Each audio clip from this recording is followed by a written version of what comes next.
بسم اللہ الرحمن الرحیم رب اعنی علی ذکرک و شکرک و حسن عبادتک قال النبی صلی اللہ علیہ وسلم لا تصوموا فی هذه الایام او کما قال النبی صلی اللہ تعالی علیہ وآلہ وسلم۔ محترم حضرات، آج کی مجلس میں، آج کے بیان میں آپ حضرات سے بات یہ کرنی ہے۔ حضرت رسول اکرم صلی اللہ تعالی علیہ وآلہ وسلم نے اپنی امت کو ان ایام میں، یعنی سال میں 5 دن ایسے ہیں کہ جن میں آپ نے روزہ رکھنے سے منع فرمایا ہے۔ ایک تو ہے عید الفطر کا دن، یعنی رمضان شریف مکمل ہونے کے بعد یکم شوال کو جو دن ہوتا ہے وہ مسلمانوں کے لیے عید کا دن ہوتا ہے، عید المؤمنین کہا جاتا ہے، کہ اللہ تبارک و تعالیٰ کا اس بات پر شکر ادا کیا جائے کہ اللہ رب العزت نے ہم کو اس بات کی توفیق عطا فرمائی کہ ہم مسلسل 1 مہینے کے ہم روزے رکھیں،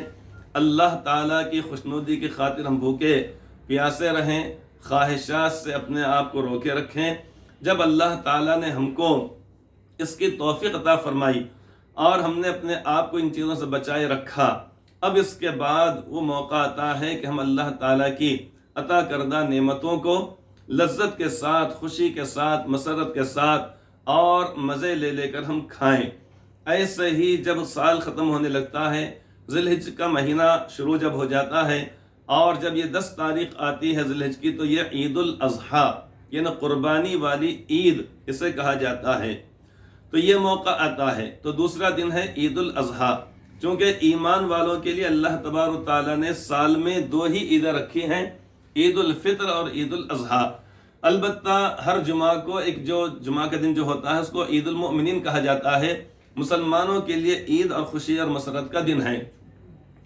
لیکن ان کے علاوہ کوئی اور دن کو باقاعدہ عید کا دن قرار نہیں دیا گیا۔ جتنی بھی عیدیں لوگوں کے درمیان مشہور و معروف ہیں، فلاں مہینے میں فلاں عید، فلاں مہینے میں فلاں عید، فلاں مہینے میں فلاں عید، تو یہ شرعاً قرآن کریم اور حدیث پاک سے ثابت ہیں ہی نہیں، بلکہ لوگوں کے اپنے طریقے ہیں، یہ ایجاد کیے ہوئے طریقے ہیں۔ لہٰذا صرف 2 دن ایسے کہلاتے ہیں جو عید الفطر اور عید الاضحیٰ ہے، اور اس کے بعد مزید 3 دن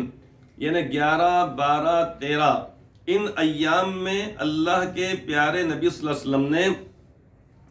بہت ہی وضاحت کے ساتھ آپ نے بات ارشاد فرمائی کہ لا تصوموا فی ہذہ الایام، کہ ان دنوں میں روزہ مت رکھو، آپ نے فرمایا۔ اب جیسے مثال کے طور پہ عید الاضحیٰ تو ہو جائے گی بدھ کے دن، لیکن احادیث پاک کو ہم دیکھیں گے اگر، تو اس میں ہم کو یہ بات ملتی ہے کہ اللہ کے پیارے نبی صلی اللہ علیہ وسلم ہر پیر اور جمعرات کو روزہ رکھا کرتے تھے، نفل روزہ۔ جب پوچھا گیا آپ سے تو آپ نے فرمایا تعرض الاعمال یوم الاثنین والخمیس فأحب ان يعرض عملی وانا صائم، او کما قال النبی صلی اللہ علیہ وسلم۔ آپ فرماتے ہیں کہ ہر پیر اور جمعرات کو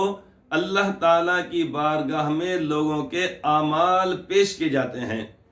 فأحب، تو میں یہ چاہتا ہوں، میں یہ پسند کرتا ہوں، ان يعرض عملی وانا صائم، کہ میرا عمل یا میرا نامہ اعمال اللہ تعالیٰ کی بارگاہ میں ایسی حالت میں پیش کیا جائے کہ میں روزے کی حالت میں ہوں۔ اللہ تعالیٰ یقیناً ہر ایک کے تعلق سے روز ازل سے ہی اللہ تعالیٰ عالم الغیب الشہادہ، چونکہ اللہ تعالیٰ ہے، یعنی ہمیشہ، یعنی ہر غیب کی باتوں کو، چھپی باتوں کو، ہر چیز کو اللہ تعالیٰ جانتے ہیں، تو روز ازل سے اللہ تعالیٰ ہر ایک کے بارے میں جانتے ہیں کون شخص کیا اعمال کرے گا دنیا کے اندر۔ لیکن اللہ تبارک تعالیٰ کی بارگاہ میں جب ہمارا اعمال نامہ پیش ہو تو ہمارے لیے اچھی بات یہ ہے کہ ہم روزے کی حالت میں ہوں، آپ نے فرمایا۔ تو وہاں پر ہم کو حدیث پاک کے اندر بات ملے گی، لیکن اس کے باوجود اگر یہ ایام کے درمیان، یعنی قربانی کے جو ایام کہلاتے ہیں، یہ ایام تشریق 11، 12 اور 13، یہ 3 دن عید الفطر اور عید الاضحیٰ کے علاوہ، اگر ان 3 دنوں میں اگر پیر کا دن اگر آ رہا اگر ہے، یا ان 3 دنوں میں جمعرات کا دن آ رہا ہے، جیسا کہ اس سال آ رہا ہے، انشاءاللہ تعالی بدھ کے روز یا چہار شنبے کے روز عید الاضحیٰ ہو جائے گی، اب اس کے بعد دوسرا جو دن ہے جمعرات کا دن ہے، وہ دن وہی کہلائے گا جس میں کہ روزہ رکھنا مستحب اور پسندیدہ عمل کہلاتا ہے، نفل روزہ۔ لہٰذا حدیث پاک میں اللہ کے پیارے نبی صلی اللہ علیہ وسلم نے ان دنوں میں روزہ رکھنے سے آپ نے منع فرمایا ہے۔ لہٰذا 11، 12 اور 13 کیا مطلب ہو گیا کہ بدھ کا دن تو ہمارا عید کا دن ہے، لیکن اس کے بعد جمعرات، جمعہ اور ہفتہ، ان 3 دنوں میں کسی قسم کا نفل روزہ ہم نے نہیں رکھنا چاہیے۔ اور جب حدیث پاک میں صراحت اور وضاحت کے ساتھ منع کر دیا گیا کہ ان دنوں میں روزہ مت رکھو، آپ نے فرمایا، اگرچہ کہ نفل روزے کے بارے میں فرمایا گیا، لیکن پھر بھی اگر ہم سے اگر کوئی روزہ اگر چھوٹ گیا، اگر رمضان شریف کا مثال کے طور پہ کوئی روزے کی قضا ہمارے ذمہ باقی اگر رہ گئی ہے، تو ہم نے ان تینوں دنوں کو گزرنے دینا چاہیے تاکہ آپ کے ارشاد گرامی کے مطابق ہمارا عمل ہو جائے۔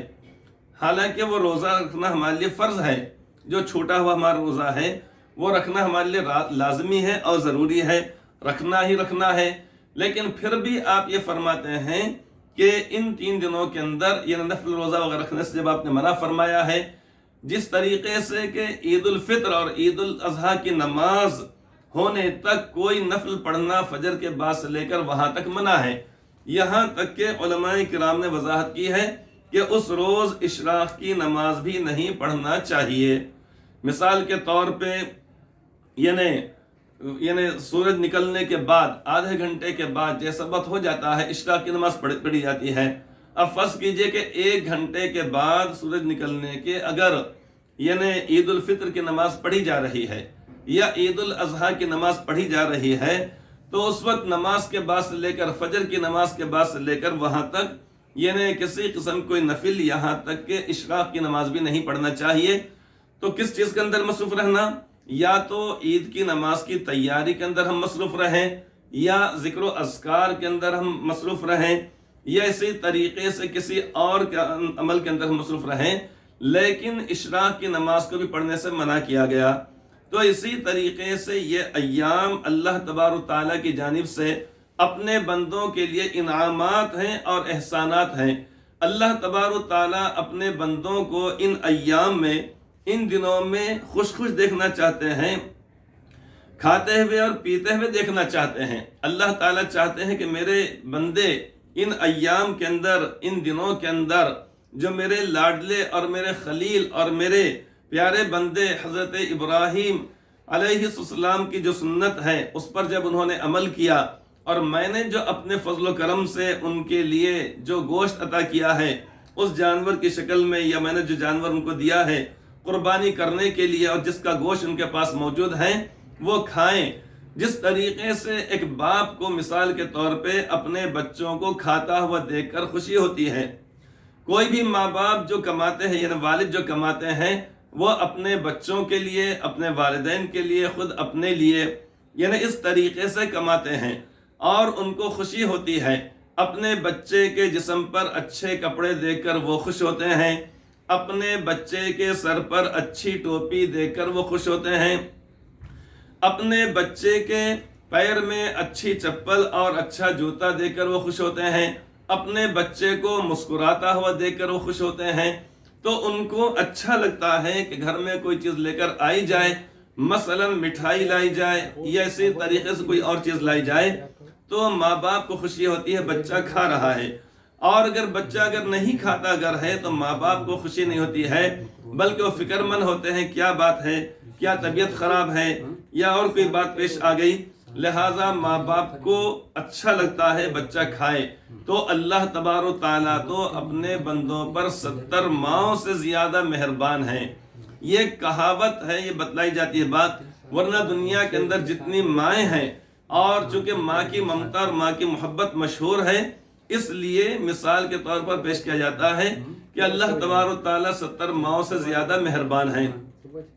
تو اللہ تبارک و تعالیٰ اپنے بندوں کو اچھی حالت میں دیکھ کر اور ان کو کھاتا پیتا دیکھ کر اللہ تعالیٰ خوش ہوتے ہیں۔ اس لیے حدیث پاک میں آپ نے بات ارشاد فرمائی کہ لا تصوموا فی ہذہ الایام، ان دنوں میں تم روزہ مت رکھو، آپ نے فرمایا۔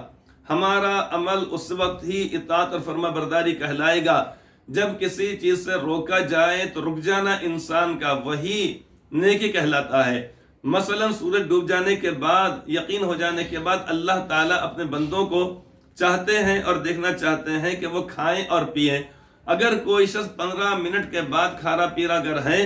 تو علماء کرام نے وضاحت کی ہے کہ اس شخص کا روزہ مکروہ ہو جاتا ہے۔ جیسے 1 منٹ پہلے کھانے سے روزہ ٹوٹ جاتا ہے، تو سورج ڈوب جانے کے بعد، یقین ہو جانے کے بعد 5-7 منٹ 10-15 منٹ رک جانا کھانے سے،